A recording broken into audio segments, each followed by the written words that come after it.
morning and welcome to News Desk here on the Joy News channel. Coming up this hour, schools closed, homes flooded, leaving hundreds displaced following the heavy downpour in Keta in the Volta region. We'll tell you how victims are coping. Now also, National Food Suppliers Association engages buffer stock company behind closed doors to address concerns after calling off a planned protest to drum home their demands. Now also, the Wesley Girls Senior High School has made a triumphant return to the prestigious National Science and Math Quiz after a resounding win in the regional qualifiers. Details of these stories plus more plus business coming up here in this bulletin. We're live on DSTV channel 421, GoTV channel 125 and around the world on myjoyonline.com. This is your home of independent, fearless and credible journalism. Please stay with us for details.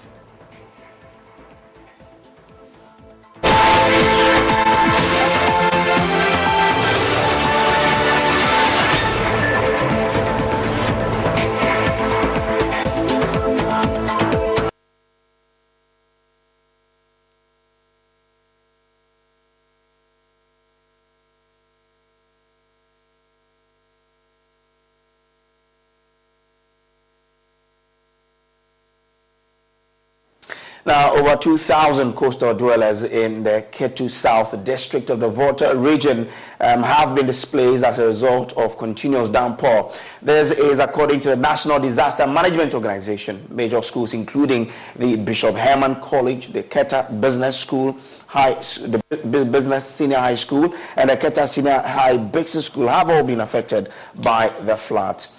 Now, some residents have been displaced as well. The NADMO office in Keta has since carried out an assessment of the situation on the ground and awaiting on the National Directorate for further action. Evans Wolanyo reports for Jubilee Radio and joins us with more. Evans, grateful for joining us. What more can you report? Well, good morning. In the Keta here, like we experienced in the Volta at the southern belt here. On Saturday, there was a heavy downpour that took about almost 4 hours, and many people were displaced. About 2,500 people were displaced. And yesterday, the MCE here in the Keta municipality, Mr. Emmanuel Gamaga, and other heads from the municipality visited these areas. Especially people, the places where were more affected were some of the schools in the Keta municipality, especially Kita Busto Senior High School. When you get there, you see that there are school kitchen, the canteen, some of the school food, the place they play football and other games was flooded. And girls' dormitory, the road to the girls' dormitory, the whole place, the school compound, the assembly ground, everywhere is flooded. And when I spoke to Mr. Emmanuel Asiedu, the headmaster in charge of academic, he said that they need to do some kind of a footbridge for the students, a temporary one for students to, connect them to their dormitories. So that is the problem they are facing now. But Mr. Godlos Blebu, the NADMO director here in the Keta municipality, after assessing all this happening, he said that they will be having their full assessment today because there is a lot of places that they are supposed to get to this morning. And he also said that the regional boss, their regional boss was here yesterday, and they are still assessing what they can do for these people to get relief. And he also said that when you get to other places, after when you get to other places, apart from the schools, places like Keji Copper and the Copper, those are the suburbs of Keta where the places are affected seriously. And what they are about to do now is to get some machines to drain the waters which are affecting people. So they are, doing some serious meetings this morning get to the places and then drain the water to see what will happen next. Okay. But has any casualty been recorded yet? Oh, no casualty. All right. So as we speak, what's the current situation? Has there been any improvement in the situation? As for improvement, we couldn't see any improvement because when we visited this school, Bishop Herman Basic School this morning, the school was totally closed down. We spoke with the headmistress there. She said that because of the situation, they have to close down the school, the basic school from KG to Form GSS 2. Because of exam, they allow the Form 3 students to, attend classes. So those schools along the belt here have been closed totally. For Tabuso, the situation is the same, and they are calling on the authorities to, get some situations under control, get the situation under control. And those in the town, they are also complaining a lot because the situation hasn't changed at all. Okay, grateful to you, Awalanyo. There, let's join Maxwell Lukudo, who is the Ketu South DC, joining us live with more here. Grateful to you, sir, for joining us. How many communities have been affected in your district?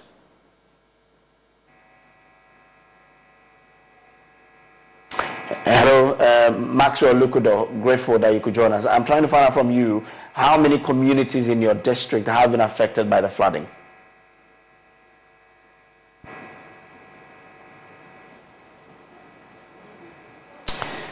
All right, Maxwell Lukudo, if I still have you, I'm trying to find out from you, from the rounds that you've embarked on, how many communities can you say have been affected in your district?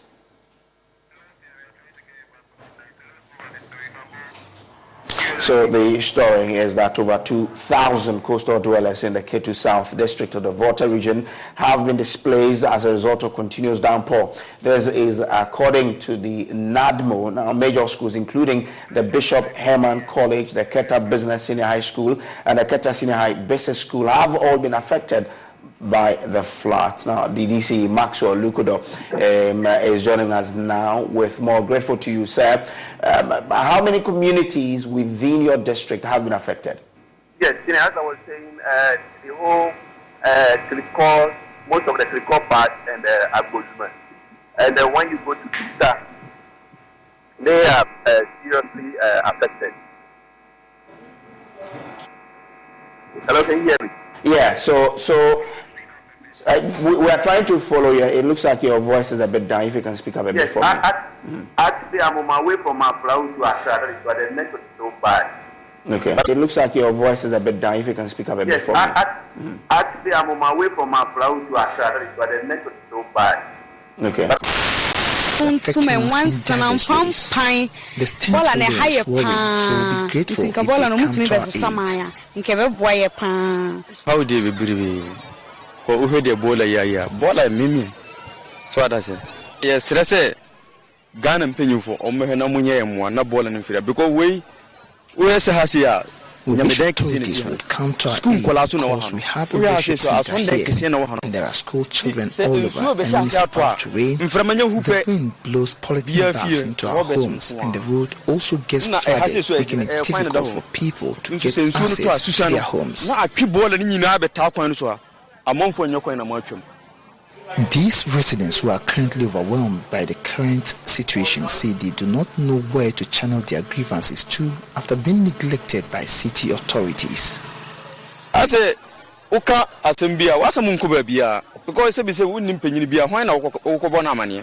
Won't you be a money? And some Mosumabi Timo, Eda Mosuntina Moso, I had a Nagana for you know who don't know where to channel our grievances. Happy you are here because without you, we won't be able to reach the authorities because they are also here and the situation is worrying. Because any penny so now we have crew ya not bola we will hana a half month for her.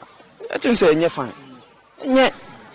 There are clusters of schools around this every site, and the closest of these schools is Aswat Islamic Academy. pupils of the school have been sharing with us how the abandoned refuse dump is affecting their academic activities. Basma Yusuf is a class 5 pupil of the school. It affects us every day because when the sun scorches on it and it will be blowing us and the smell too is unpleasant, so we can't, every day we suffer like that, so we need you to come and help us. Even though the World Health Organization has declared that the COVID-19 pandemic isn't a global health emergency anymore, pupils of this school, Aswad Islamic Academy, are being forced to still remain in their nose masks, not for COVID-19, but due to the stench that emanates from the refuse site that has been abandoned and positioned just behind the school. There are times school has to close because of the nature of the smell or odor that disrupts their studies almost on daily basis. The refuse down, it affects us a lot in our education. Sometimes when we are studying in class, we are busy learning. The smell, the refuse down releases a bad smell which causes us to end the class. We move downstairs nearby the tree to get some fresh air, unless we can't continue. Also, in terms of their health, final year pupils who are kept here as boarders are being affected heavily because the refuse site breeds mosquitoes, which eventually bring about malaria. And as I speak to you, some 3 pupils of this school are currently hospitalized because they've been diagnosed of malaria. Some of us are in the boarding house and we can't even sleep at the night due to the mosquitoes. And mosquitoes too, when it bites you, you will contract malaria.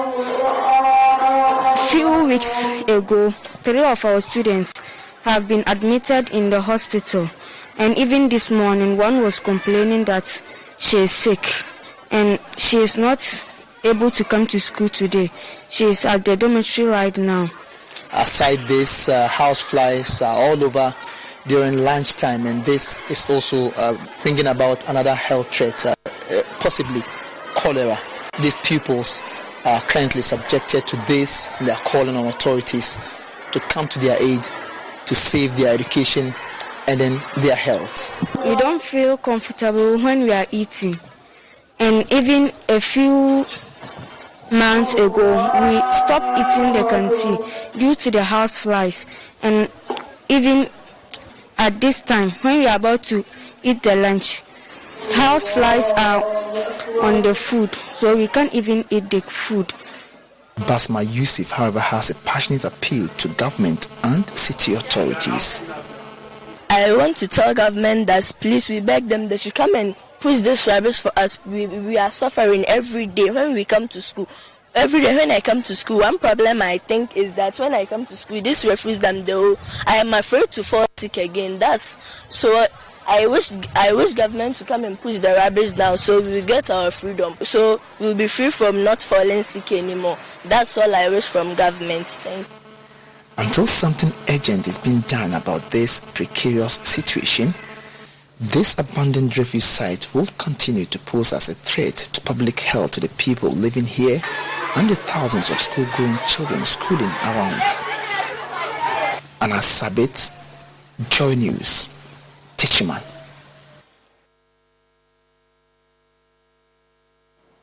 Well, the local government ministry is urging MMDCs to apply their internally generated funds to ensure some works are done in the municipality without relying on funds allocated to them by the government. According to the Minister for Local Government, Decentralization and Rural Development, Dan Kweku Boche, many of the projects in the various assemblies could be executed without the assemblies relying on the government. The Minister has been visiting various beneficiary metropolitan and municipal assemblies of the Greater Accra Resilient and Integrated Development Project to assess the progress of the ongoing desilting works on local drains in the assemblies. There is more in this report by Jacqueline and Sumaya Boa. Part of Greater Accra region over the years has been subjected to perennial flooding occasioned by poor sanitation, drainage infrastructure, overcrowded spaces, and weak regulatory enforcement. The Greater Accra Resilient and Integrated Development Garrett, is the first in a series of projects designed to build the resilience. The Minister for Local Government, Decentralization and Rural Development, Mr. Dan Boche, expressed his satisfaction on the project done so far by the Ablekuma West and Central municipalities. Funds are released to them to do the sorting, to do sensitization, and I think they have done very well.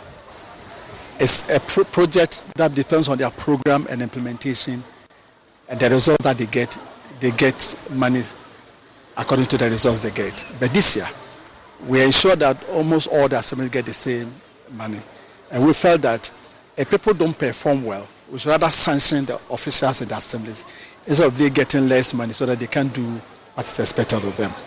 But by and large, it's clear that what is expected of them, they have lived up to expectation in terms of the understanding of the problem, the design for the solutions, because each assembly is supposed to have a drainage map.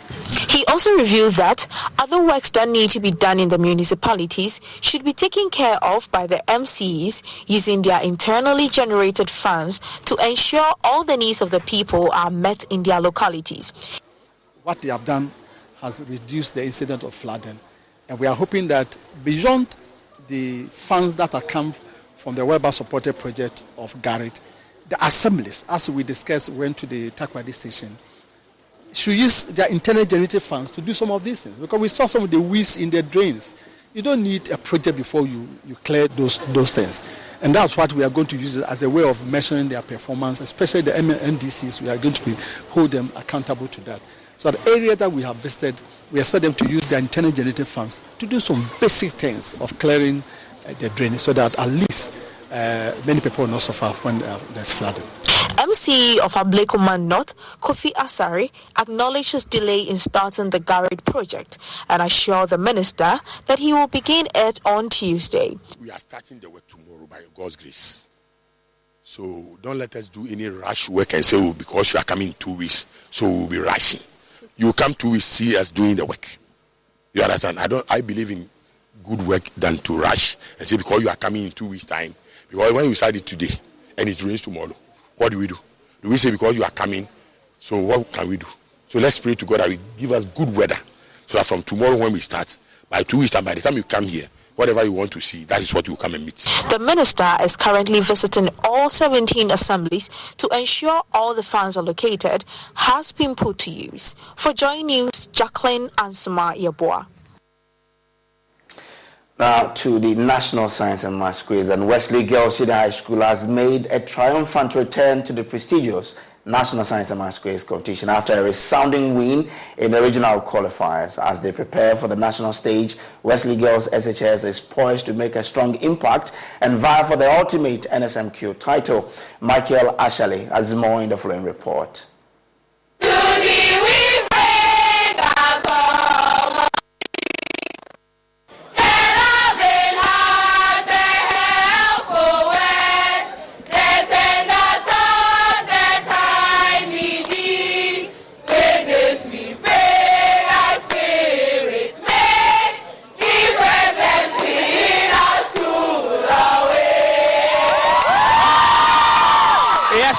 Some noise from Wesley Girls, and they are making it again to the nationals. Yes, some noise from Wesley Girls, and they are making it again to the nationals.